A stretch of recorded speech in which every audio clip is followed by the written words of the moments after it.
1장 18절부터 21절 말씀을 가지고 제 15장 이제 그리스도는 기독론에 대해서 말씀을 드리도록 하겠습니다. 우리가 먼저 시간은 인간론에 대해서 말씀을 드렸고, 그 전에는 이제 신론에 대해서 이렇게 말씀을 드렸는데, 신론과 인간론, 하나님과 사람과의 관계,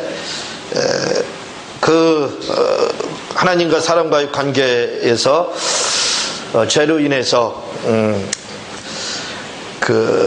어떤 균열이 갔었는데, 그 균열을 해결해 주신 분이 바로 예수님이십니다. 그래서 기독론에 대해서는 예수님에 대해서 이제 그 말씀을 드리도록 그렇게 하겠습니다. 기독론이나 그리스도는 같은 거거든요. 그래서 이제 그리스도는 또는 기독론 이렇게 이야기를 하는데, 제 15장에서는 그리스도의 명칭과 본질 이렇게 이제 이야기를 하고 있습니다. 그래서 그리스도의 명칭에 대해서 다루게 되고, 이제 본질에 대해서 이렇게 다루게 되는데, 어려울 거 하나도 없습니다. 그냥 우리가 이미 익히 잘 알고 있고, 또 그런 부분들을 다루고 있기 때문에, 제가 뭐 그동안 많이 그런 부분들을 다루었기 때문에 쉽게 이해할 수 있는 그런 부분들입니다. 그 명칭이다라는 것은 이제 그 이름을 이야기하는 거죠. 여호와 라파, 여호와 라파 또는 여호와 이레, 또 여호와 살롬, 이런 그 명칭들, 이런 명칭들은 구약에 하나님의 그 속성을 잘 설명을 해드리고 있는 겁니다. 그러니까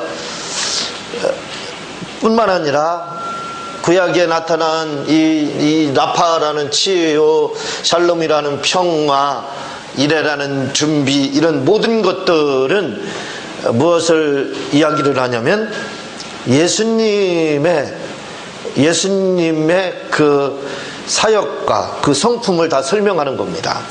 그러니까 그 외에도 예수님에 대한 명칭들이 굉장히, 다시 말하면 여호와에 대한 명칭들이 굉장히 많죠. 그 부분을 우리가 이미 살펴봤지만, 여러 이런 라파라든가 이렇게 해서 표현을 많이 하고 있습니다. 그것은 예수님에 대한 설명입니다. 앞으로 오실 예수님의 그분이 어떤 분인지, 그분이 무엇을 하실 건지, 그 이름 속에 그 특징이 다 나타나 있습니다. 그래서 우리가 구약에 나타난 그 하나님의 그 명칭들, 그 명칭들을 우리가 살펴봄으로써 예수님이 어떤 분인지, 후에 오실 그리스도라는 그분이 어떤 분인지, 그분이 어떤 속성을 가졌는지, 그분이 무엇을 할지를 바로 미리 짐작을 할 수 있는 겁니다. 왜냐하면 그분에 관한 말씀이거든요. 여호와 라파, 이레, 이런 모든 것들이 다 샬롬이니 다 그게 그분에 대한 상징적인 것들이거든요. 이름이요.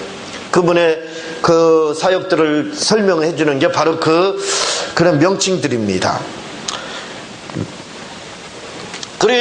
그리고 이제 예수님에 대한 명칭들이 또 쭉 나옵니다. 이렇게 나오거든요. 그런데 우리가 예수님에 대해서 잘 아는 방법은 이 예수님 그 성경을 많이 읽는 것도 예수님에 대해서 잘 할 수 있는 겁니다. 그렇지만 그렇게 해서 아는 것보다도 더 쉽게 알 수 있는 방법들이 있습니다. 그것은 뭐냐면 예수님의 명칭만 바르게 알기만 하면, 예수님에 대한 명칭들만 바르게 알게 되면 예수님이 어떤 분인지 그냥 알 수가 있는 거예요. 그래서 예수님에 대한 부분을 알고 싶다면 예수님의 명칭을, 예수님에 대해서 어떻게 불렀는지를 알게 되면 되는 거예요. 그러면 복잡하게 많이 100번을 읽어서 알 것을, 성경 100번을 읽어서 알 걸 예수님의 명칭만 바로 알게 되면 뭐 성경을 거의 다 이해했다, 거의 틀림없이 확실하게 이해하고 있다, 이렇게 볼 수가 있게 되는 겁니다. 왜 그러냐면 그 이름이라는 것에 다 집약이 되어 있습니다. 그 안에 그 다 들어있는 거죠. 캡슐 안에 모든 것이 다 들어있는 것처럼 그 안에 다 들어있는 겁니다. 예수님에 대한 부분을, 성경을 요약해서 압축하일이라고 하잖아요. 요즘에 이제 그걸 캡슐이라고 하죠. 압축하일이라고 하죠. 파일 큰 걸 압축해서 그 하나에다 다 넣고 하는 거, 뭐 그런 거 있잖아요. 그런 압축 파일과 같이 이름이 그렇게 되어 있다 이거죠. 예수님에 대한 이름, 또는 구약에 나타난 하나님의 그 명칭들, 이런 것들을 보게 되면 예수님이 어떤 분인지를 아주 명석 판단하게 그렇게 알 수가 있습니다. 정확하게 우리가 알 수 있게 된다 이거죠. 왜 그러냐면 이 이름이라는 것이 굉장히 중요한 겁니다. 제가 말씀을 드렸지만, 사람이라는 것은, 사람도 그렇지만 모든 것이 다 그래요. 이름대로 살다가 이름대로 결국 죽어요. 틀림없습니다. 그래서 예전에는 이름에 대해서 잘 알지 못했을 때는 사람이 이제 성도들 온다든가 해도 겪어봐야 알았어요. 겪어봐야 이분이 어떤 분이다, 그걸 알았어요. 근데 지금은 겪어보지 않고도 압니다. 미리 조심을 해요. 그래도 이름을 속이지 못해요. 나 참 그게 너무 놀라워요. 아무리 조심을 하더라도 그 이름 속에 마치 그분의 일생의 그 DNA가 아마 이름 안에 들어있지 않나. 그걸 이제 세상말로 하면 운명이다, 이렇게 이야기할 수 있겠죠. 그러나 운명이라는 말은 쓸 수 없지만 그 이름 안에 그 사람의 일생이 살 것이 거기에 마치 지도처럼 그렇게 다 들어있습니다. 그건 어떻게 할 수가 없어요. 그래서 예전에는 사람을 겪어봐야 알기 때문에 시간도 많이 소모됐고, 그리고 또 시행착오도 많이 겪을 수 있었죠. 그러나 지금은 그렇지 않습니다. 그냥 처음 오더라도 이름만 들으면 과거, 현재, 미래가 알아지거든요. 그래서 대처 능력이 생깁니다. 그래서 조심을 많이 해요. 학생들도 그렇고 이름이 그러면 조심을 많이 해요. 그래도 결국은 이름을 속일 수가 없어서 이름대로 그대로 뒤더라 이거지. 아무리 조심을 하더라도. 그게 너무 신기합니다. 왜 그러냐면 이 이름 안에 다 들어있어요. 그래서 예수님도, 한마디로 말씀드리면 예수님도 이름값하고 돌아가셨어요. 이름값 하기 위해서 오셨다가 이름값 하시고 가신 겁니다. 왜? 그 안에 이 사복음서나 뿐만 아니라 그 신약의 27권, 구약의 39권, 그게 예수님 이름 안에 이미 다 들어있기 때문에 그래요. 그 하나로 다 집약하면 그 속으로 다 들어옵니다. 그러니까 예수님은 결국 어떻게 오셨느냐? 이름대로 오셨다가 이름대로 가신 겁니다. 이름값을 하시다 가신 거예요. 그렇게 이름이라는 것이 굉장히 중요하다 이거죠. 그러니까 결국 그 이름값을 한다 이거죠. 그래서 우리가 하나님의 명칭이라고 지금 나가는 부분이 그거잖아요. 명칭이라는 건 곧 이름을 말하라는 겁니다. 이름에 대해서 어떻게 칭하느냐, 뭘로다 칭하느냐, 이제 그거예요. 그러니까 예수님을 바로 알고 싶으면 예수님을 어떻게 칭하고 있는지 우리가 그걸 알게 되면 예수님을 깨뜨는 겁니다. 더 이상 예수님에 대한 설명 들을 필요도 없어요. 그리고 또 예수님 만나면 그것조차도 그냥 필요 없이 자동적으로 알잖아요. 느껴집니다. 그걸 다 우리 교회는 다 체험해 보셨기 때문에 그걸 알죠. 그냥 예수님을 자동적으로 다 이해가 되고 알게 되죠. 우리처럼 이렇게 체험이 된 분들은 그게 되지만, 그렇지 못한 분이라고 할지라도 예수님에 대해 궁금증 알고 싶다 그러면 이름만 연구하라 이거예요. 그럼 예수님의 이름에 대해서만 바로 이해하고 거기에 대한 지식을 가지고 있으면 틀림없이 그는 바른 예수님을 만나고 그리고 성경을 정확하게 깨뚫고 있다 이겁니다. 그래서 이름이 중요한 거예요. 그 이름, 예수님에 대한 그 명칭들만 바로 알면 저 이상한 데로 가라고 해도 안 가요. 왜냐하면 벌써 이름 그 명칭만 알더라도 그게 잘못된 거 거기서 한마디만 듣더라도 그걸 알 수 있게 되잖아요. 그러니까 잘못된 길로 빠질 수도 없습니다. 이 명칭만 잘 알으면. 그 안에 모든 것이 다 들어있기 때문에 그렇다 이거죠. 그래서 그걸 알아야 된다 이거. 그래서 예수님의 그 명칭 명칭할 때 그 명칭 중에 하나가 바로 예수라 이거죠. 예수라 이거죠. 오늘 이 예수라는 말이 뭐라고 되어 있냐면 죄에서 구원할 자입니다. 이렇게 말을 하고 그를 임마누엘이다 뒤에 이제 이렇게 말을 하죠. 이거면 벌써 예수님이 그분이 이름이 뭐고 그리고 그분이 어떤 사역을 할지 벌써 다 나와 있습니다. 벌써 그 예수 그리스도, 다시 말하면 예수 임마누엘이라는 말, 예수와 임마누엘이라는 말만, 또는 그리스도라는 말만, 그리스도와 임마누엘은 같은 뜻을 가지고 있어요. 물론 해석은 다르지만 하신 일은 같은 일을 하시는 겁니다. 그러니까 그것만 바로만 알게 되면 결국은 다 알게 되는 거예요. 다 알 수가 있게 되는 겁니다. 그래서 오늘 그 예수라는 이름에 대해서 뭐라고 이야기하냐면 아주 해석이 나옵니다. 이름을 예수라 하라. 21절에 보면 죄에서 구원할 자입니다. 이렇게 말씀하고 있잖아요. 죄에서 구원. 벌써 여기에 보면 예수님의 일생이 다 들어있어요. 죄에서 구원하시기 위해서, 이분이 하나님이 아들이잖아요. 죄에서 구원하시기 위해서는 죄에서 죽는 방법밖에 없는 겁니다. 대속이 벌써 십자가 질 것까지도 다 나와 있어요. 그리고 그분이 우리를 그래서 어떻게 할 건지, 뭘 할 거냐, 구원하는 것까지도 벌써 다 나와 있는 거예요. 그러니까 예수님의 이름만 우리가 바로 알게 되면 다 안다 이렇게 보면 되는 거예요. 예수님의 이름에 관한 문제입니다. 그것만 우리가 알게 되면 예수는 나는 정통하다, 예수에 대한 박사다, 이렇게 학자다, 이렇게 생각하면 되는 거예요. 그래서 아니 우리가 다 알면 주는데 뒤는 좋지요, 성경. 근데 이거 다 어떻게 합니까? 저도 다 몰라요. 그러나 예수님에 대해서만 정확하게 알면 되거든요. 예수님에 대해서만 정확하게 전혀 오류 없이 알기만 하면 문제들 하나도 없어요. 다 아는 겁니다, 성경. 근데 그걸 알 수 있는 가장 좋은 길이 바로 이 명칭, 그 이름에 대해서만 우리가 알게 되면 된다 이거죠. 그래서 이 예수라는 이름이 어디에서부터 나오느냐? 이미 이 이름들이 등장을 했습니다. 구약에서. 이건 헬라어적 이름이죠. 그 마태복음 1장, 마태복음부터 신약성경은 헬라어로 기록되어 있죠. 그리스어로다. 그러니까 이건 그리스어로 다 되어 있습니다. 그러나 히브리어는 다르다 이거죠. 히브리어로 다 벌써 그 이름들이 나오고 있는데 여호수아라는 이름으로 나오고 있습니다. 그리고 예수아.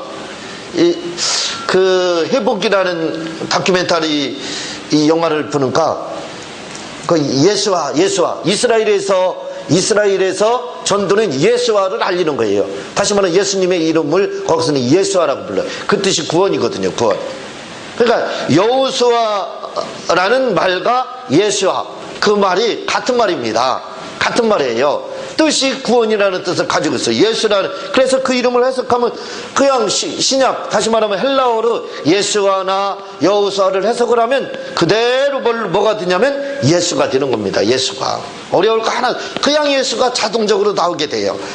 그리고 이 예수라는 이름, 이게 이제 어디에서 나오냐면 눈의 아들 여호수아. 말씀드렸죠? 여호수아가 그러게 되고 또 이 여호수아가 나옵니다. 여호사닥의 아들 여호수아, 이렇게 또 나오고 있습니다.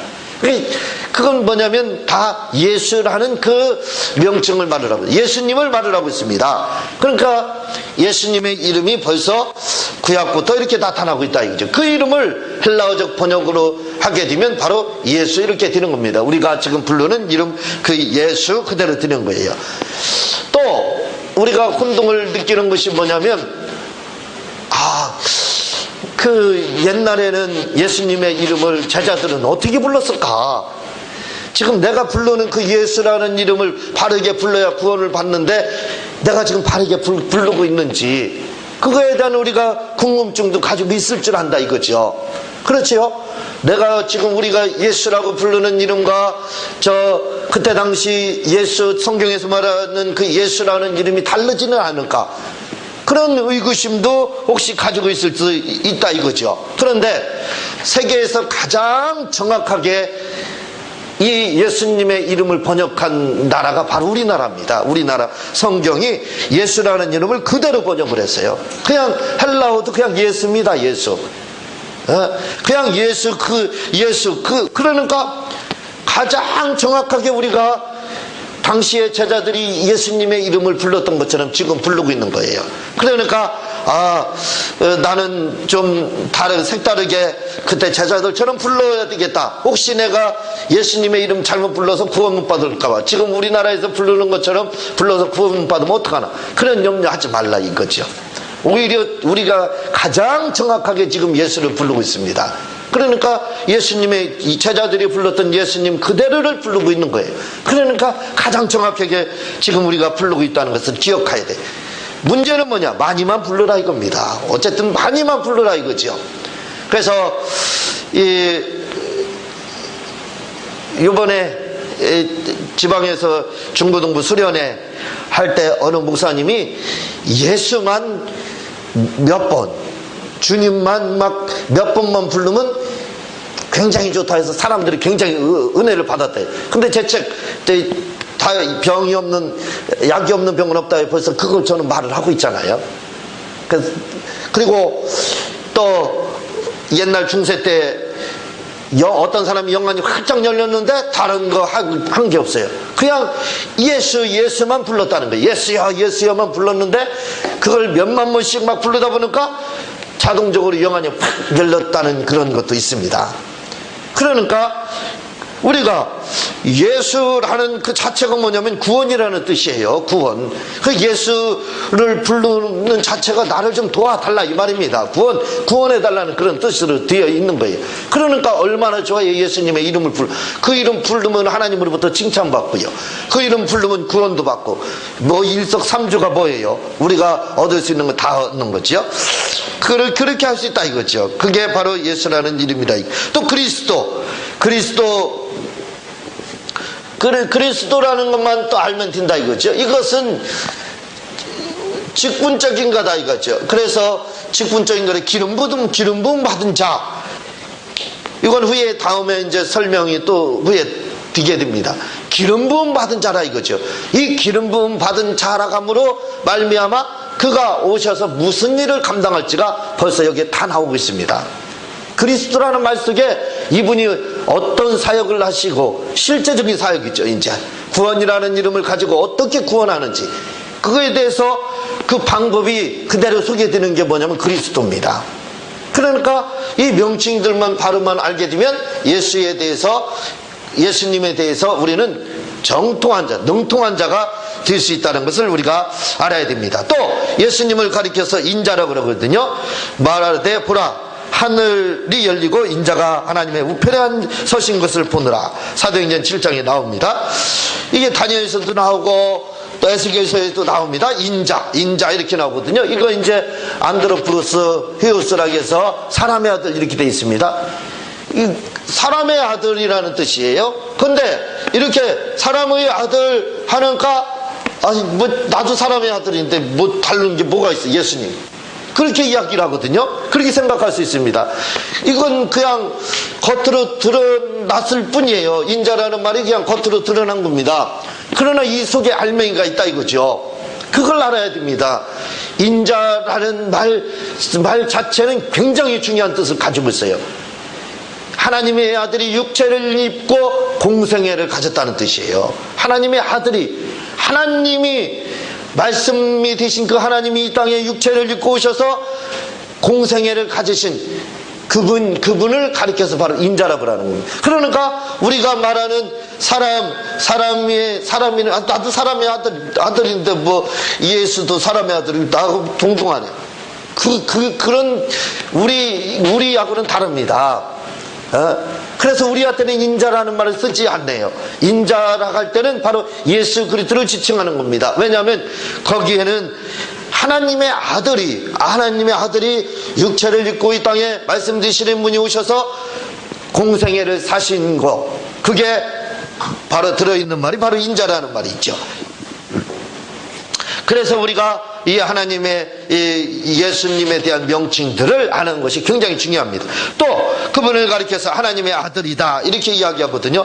아들이라고 하면 벌써 그분이 하나님인 것이 나타나는 겁니다. 왜? 사람의 새끼라고 하면 이상하죠. 사람의 자녀는 사람입니다. 소 새끼는 뭐죠? 네? 소 새끼는 송아지? 소입니다. 어쨌든 그렇죠. 개 새끼는 개입니다. 개는까 개를 낳고 소는까 소를 낳고 사람이는까 사람을 낳는 거예요. 마찬가지로 물론 그렇게 말할 수는 없지만 하나님의 아들이니까 하나님입니다. 하나님의 아들이니까 하나님이에요. 그러니까 예수가 하나님의 아들이라는 말 속에 그분이 하나님인 것이 바로 나타나는 거예요. 그분이 부인할 수 없는 겁니다. 그분은 하나님인 거예요. 하나님의 아들이기 때문에. 아니, 하나님의 아들이면 하나님이죠. 사람의 아들이면 사람이고요. 그런 겁니다. 그러니까 우리가 이 명칭을 하는 것이 이렇게 중요하다. 그분에 대해서 우리가 알 수 있게 된다 이거죠. 또 그분을 가리켜서 주다 이렇게 이야기. 물론 구약에서는 아도나이, 지금은 신약에서는 kyrios 이렇게 돼 있지만 이 말은 주인이라는 뜻과 통치자라는 뜻을 가지고 있어요. 그러니까 이 통치자가 지금 말하는 그 통치자, 대통령권, 그런 통치자를 말하는 게 아니라 왕권의 통치를 말하고 있습니다. 왕의 권세의 통치권, 그게 바로 주님이라 이거죠. 주인. 그 주인은, 종의 주인도 왕과 같은 자였습니다. 종에게 있어서는. 그렇죠? 똑같은 겁니다. 주인은 종에게 있어서는 왕 같은 존재이고, 그 왕은 백성에게서는 왕 같은 존재죠. 그러니까 예수님이 우리가 주님이다 이렇게 이야기할 때는 그분은 왕이다 이 말입니다. 왕과 같은 그런 권세를 가지신 그런 분이다 이거예요. 주인이다 이 말입니다. 주인과 같은 권세를 가지신 분이다. 그러니까 그분이 어떤 권세를 가지고 있는지를 우리가 아는 거예요. 당시에 가이사 황제, 법위에 있던 그 황제들, 황제들을 생각하면 된다 이거죠. 그 통치. 그러나 예수님의 그 통치는 그보다 더한 거, 우주적인 거는가요? 그냥 왕으로만 비교만 한다 할지라도 우리나라는 왕이었으니까 왕으로 비교하고 황제나 이런 데는 또 그렇게 비유를 하면 되겠죠? 그런 분이라 이거죠. 예수님이 어떤 분이 그런 권세를 가지신 분이다 이거죠. 그런 왕의 권세를 가지신. 그러니까 그분의 이름을 알게 되면, 그분의 명칭을 알게 되면 그분에 대해서 다 알게 되는 거예요. 그분이 어떤 분인지, 어떤 일을 하시고 어떤 성격을 가지셨는지 그것도 우리가 능히 알 수 있게 된다 이거죠. 그래서 우리가 예수님에 대한 이름을 아는 것이 굉장히 중요합니다. 이게 이제 그리스도에 대한 명칭이고, 또 한 인격 속에 결합된 두 성품이 있다는 겁니다. 예수님은 이 두 성품이라고 할 때 두 성품이라고 하는 것은 그분의 신성과 인성의 인성과 신성의 100%, 다시 말하면 100% 그분은 하나님이다 그 말이고, 인성이라는 건 100% 그분은 사람으로 오셨다, 사람이었다는 겁니다. 100% 예수님은 이 두 성품을 가지고 계시다는 거예요. 그러니까 요걸 가리켰어요. 그러면서 뭐라고 이야기를 하냐면, 인성을 가졌지만 그렇다고 그분이 인간의 인격을 가졌다는 말이 아니고, 그분은 중보자로 오셨기에 그 인격은 오직 하나님의 인격을 가지셨다. 하는데 이 말을 뭐라고 그러냐면 스스로 이 말을 해석을 못하고 있습니다. 그래서 이 비밀을 가리켜서 풀리지 않는 신비다. 이제 조직신학에서는 그렇게 이야기해요. 풀리지 않는 신비다. 인격으로다. 사람이라 이거죠. 이건요 100% 사람이다는 뜻이에요. 근데 이걸 이제 인격으로 이 이야기를 하게 되면 그분은 100% 사람이셨지만 100% 사람의 인격은 갖지 않았다는 거예요. 그러니까 말이 좀 어려워요. 그래서 이걸 속성으로 바꾸면 됩니다. 인격으로 표현한 것을 속성으로 사람의 속성으로 바꾸자 이거죠. 사르스 죄의 속성을 가지고 있는 사람, 그걸로 바꾸면 되는 거예요. 하나님의 속성 하면은 그분은 100% 하나님이니까 속성으로 하게 되면 이해가 쉽다 이거죠. 그분은 속성으로 하면 하나님의 본질, 하나님의 본체시라 이거죠. 하나님이시라 이거죠. 그분의 인성, 그분은 100% 사람이시지만 그분에게 있어서 그분은 사람은 완전히 100% 사람이지만 속성은 사람의 속성을 갖고 있지 않다는 겁니다. 물론 사람의 연약함이나 또는 그 막힌 담을 뛰어넘을 수 없는 장애물을 뚫고 나갈 수 있는 그리고 여기서 미국을 생각과 같이 갈 수 있는 그런 건 없죠. 그게 안 됩니다. 사람이기 때문에 그런 100% 사람이라 이 말이에요. 그렇지만 속성이라고 할 때는 속성은 그분은 가지고 있지 않다는 겁니다. 이 속성이라고 하는 것을 우리가 다른 말로 정욕이다 이렇게 이야기를 해요. 근데 이 정욕이다 이렇게 이야기를 하면 사람들은 이게 성욕만 생각한다 이거죠. 그런 뜻이 아닙니다. 이 정욕이다 이 말할 때는 5가지 욕심을 말을 하고 있어요. 그게 뭐냐면 탐욕, 명예욕, 식욕, 수면욕, 성욕 이렇게 해서 바로 이 5가지를 가리켜서 바로 정욕이다 이렇게 말을 합니다. 그래서 예수님은 100% 사람이셨지만 사람의 속성은 갖고 있지 않다 이거죠. 사람의 속성은 가지고 있지 않다는 겁니다. 다시 말하면 정욕은 가지고 있지 않았다 이 말입니다. 그분이 정욕은 가지고 있지 않았다 이거죠. 그래서 그분이 사람들처럼 결혼 문제 때문에 고민한다든가 또는 한참 성장할 때 학생들이 이성 문제 때문에 고민한다든가 또는 결혼해서 그 부부간의 그 관계 때문에 그런 문제 때문에 고민한다든가 그런 게 없다 이거죠. 왜? 그분은 100% 신성을 하나님이신데 인성도 그분은 100% 하나님이시지만 그러나 속성만큼은 그분의 속성은 죄의 속성을 가지고 죄를 질려가는 그러한 정욕은 가지고 있지 않다는 겁니다. 그게 바로 다른 거예요. 그래서 예수님이 이런 두 성품을 가지고 계시지만 정욕적인 것 때문에 먹고 입고 자고 하는 것 때문에 고민하신 적이 없어요. 그분은 그냥 배 고문에서도 그냥 주무셨고 들판에서도 그냥 주무셨고 거기에 구애받지 않았습니다. 드시는 것도 구애받지 않으시고 왜? 그분은 정욕적인 분이 아니셨기 때문에 그래요. 사람의 속성을 가지신 분이 아니다 이거죠. 그래서 그분은 요 두 성품을 가지고 있습니다. 100% 하나님이시고 100% 그분은 사람이다 이것이 451년에 칼겟돈 회의에서 이게 예수님은 분리될 수 없는 유기적으로 나눌 수 없이 결합되었다. 이렇게 이제 양성이 결합된 100% 하나님이시고 100% 사람이시다 하는 교리가 바로 그때 나오게 되는 겁니다. 예수님이 사람이셨기 때문에 그 육체의 연약함은 있어서 마음껏 복음을 전하지 못하고 또 그 죽음이라는 것 때문에 고민하는 이런 것들도 있었다 이거죠. 그분은 인성이셨기 때문에 그렇다 이거죠. 그 죄의 속성만 가지고 있지 않았다는 것을 우리가 기억을 해야 됩니다. 100% 하나님이셨죠. 그러니까 그분은 100% 하나님이시고 100% 사람이었기 때문에 사람이니까 우리처럼 그런 사람의 속성을 가지고 있겠다, 죄의 속성을 가지고 있겠다 생각하는데 그분은 그것만은 가지고 있지 않았다 이겁니다. 그래서 그런 것 때문에 고민하지 않았다 이거지. 우리는 이미 우리도 이제 침례를 통해서 예수를 믿고 침례를 받음으로 말미암아 사실은 우리도 100% 하나님의 신성을 가지고 있다 이렇게 생각해도 돼요. 관계없습니다. 그래서 그렇기 때문에 우리가 예수님의 이름을 가지고 명령을 하면 악한 영도 떠나가고 하는 게 왜 그러냐면 우리도 그런 신의 속성에 참여한 자가 됐기 때문에 그래요. 그래서 되는 겁니다. 100% 우리도 이제 신의 속성을 가지고 있다 그렇게 생각해도 잘못된 표현이 아니에요. 그렇지만 우리는 아직도 이런 죄의 속성이 남아있다 이거죠. 그래서 이 죄의 속성의 문제 때문에 요 속성의 문제 때문에 끊임없이 죄가 나오는 거고 잘못된 것들이 그래서 돌출되는 겁니다.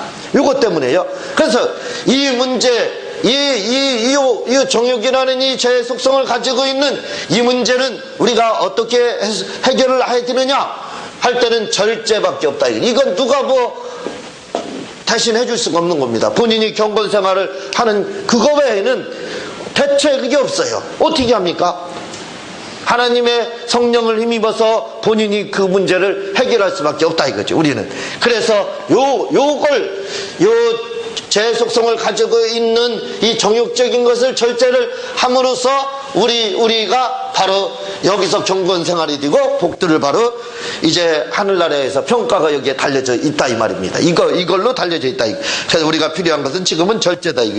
이러한 한 인격 속에 이 신성과 인성이 스며져 있었기 때문에 예수님은 환경에 당시에 제한을 받았어요. 그렇죠? 사람은 환경에 제한을 받습니다. 말씀드렸듯이 그냥 여기서 멀리 뛰는 것도 아니고 생각하면 어디에 탁 가고 그게 안 돼요. 영은 생각과 동시에 가는 게 영이죠. 그러나 사람 보면 생각과 동시에 갈 수가 없어요. 시간이 필요합니다. 그렇죠? 그래야 여기 서울로 간다 할지라도 시간이 필요합니다. 그런 것처럼 그렇게 된다 이거죠. 그런데 예수님도 사람이었기 때문에 이런 환경의 제한은 이 땅을 계실 때 받았습니다. 그분도 받았어요. 그분이 요단강을 건너야 되겠다 해서 펄쩍 뛰어가지고 건너시지 않았어요. 배 타고 건너고 갈릴리 바다도 그렇게 갔습니다. 왜? 100% 사람이라 이거죠. 그래서 환경의 제한을 그분이 받은 겁니다. 그런데 그분이 먼저 우리가 보았지만 거라사 지방의 귀신도 막 나가잖아요. 그리고 바람과 파도를 잠잠케 갈릴리 바다의 그런 문제도 막 해결하잖아요. 왜 그러느냐? 그건 거기에 바로 전지전능이 나타난 거예요. 전지전능. 하나님의 전지전능이 그게 바로 신성이 나타난 거라 이거죠. 그러니까 예수님이 이 땅에 신성과 인성을 100% 가졌다는 것이 바로 증명이 되는 겁니다. 환경의 제한을 받았지만 그러나 그분은 그런 이적과 표적을 행하셨다 이거죠. 그게 멀르다 그분의 전지전능으로 그 일을 행하셨기 때문에 그분은 100% 이 땅에서도 하나님이셨다라는 것이 바로 증명이 되는 겁니다. 다음 시간에 계속해서 다른 부분에 대해서 말씀을 드리도록 하겠습니다. 기도하고